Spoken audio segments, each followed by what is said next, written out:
Okay, we are back to where we left from the previous video. So as I promised, I want to show you how to work with text.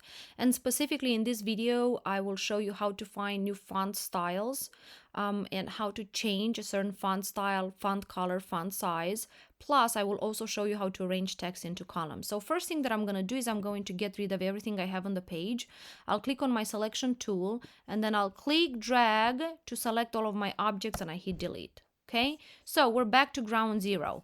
I'm going to click on my type tool once again, click drag let go, and I will insert a poster project. Okay, Command A to select it, Command Shift period to enlarge it and make it fill the entire box. Then I actually want to change the font style for this text. So within my color panel, within my control panel, you see right now I'm using Minion Pro.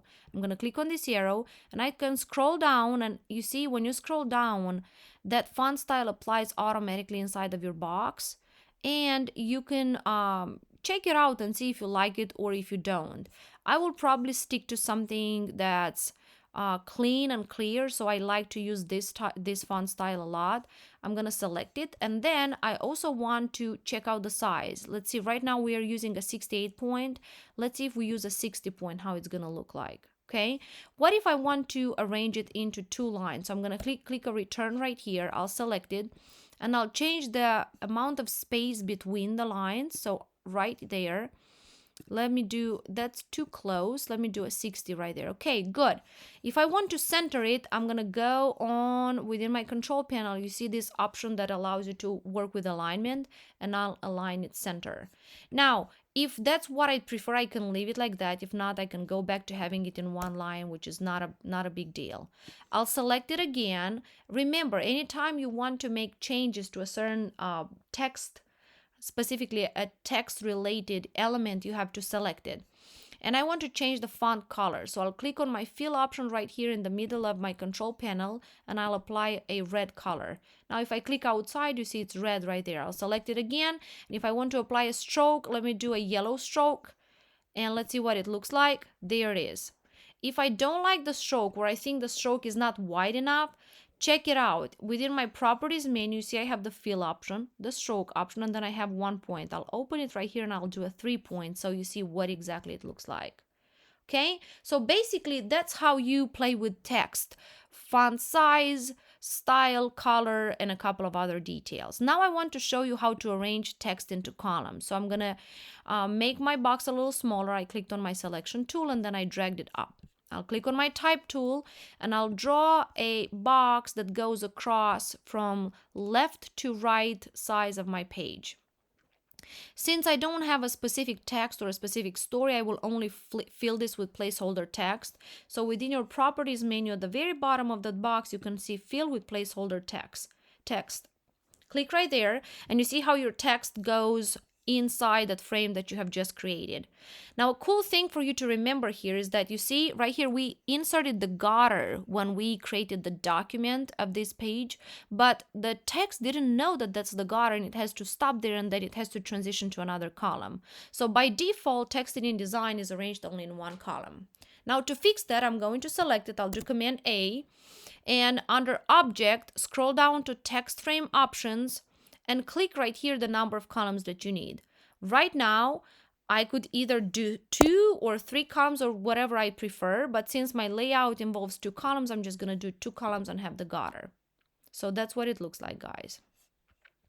Now, anytime you need to play with this story, so let's assume this is a story you're doing for somebody. You're going to do Command A to select that story, and you need to apply a specific formatting style for anything that's print related. So in your control panel, you have these 2 options on top. You have the character formatting, you have the character formatting and the alignment or style formatting. Okay, so character formatting, style, and then the paragraph formatting. For the character formatting, once again, you can change the font style. So let me look for a Times New Roman, for instance. Let's say that's what I want to use, Times New Roman regular. Then I can change the font size. I'm going to leave it to 12 right now. This is the leading or the space, the amount of space between the lines. Make sure it's clicked on auto, especially when you're working with small font sizes. And now the next thing that I need would be the alignment and the indents. For alignment, I'm going to click on the paragraph formatting style. And this is the first section right here, the alignment section. You can use the align left option or the align with justify with last line align left. I'll click right there and you see how the text is arranged. I'm going to select my box and I'll level my columns down because I want to make sure this looks clean and organized. So after I did that, I'll come back, I'll select my text, and the second option right here is the indents option. So I'll click on the indent with the first line left indent. That's the option right there.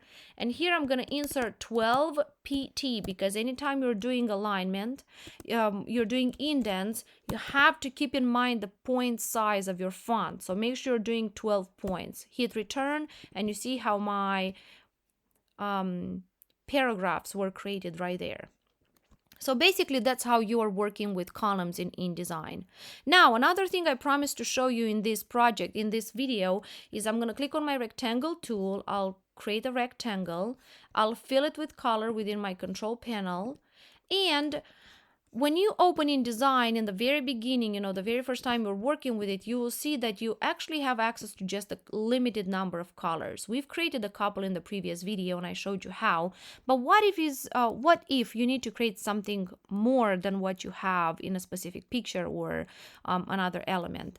So basically you begin with this. You click on a color and you duplicate it. You click on this plus sign, click right there and you see how your red now is a duplication of that red on top.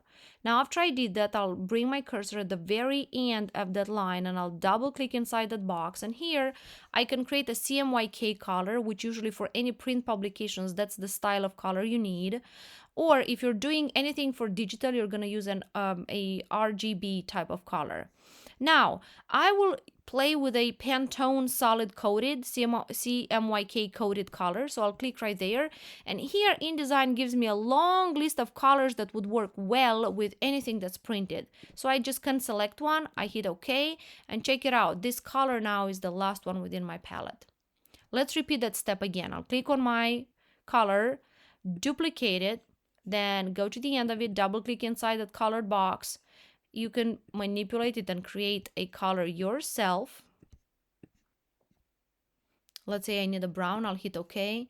Check it out, there it is.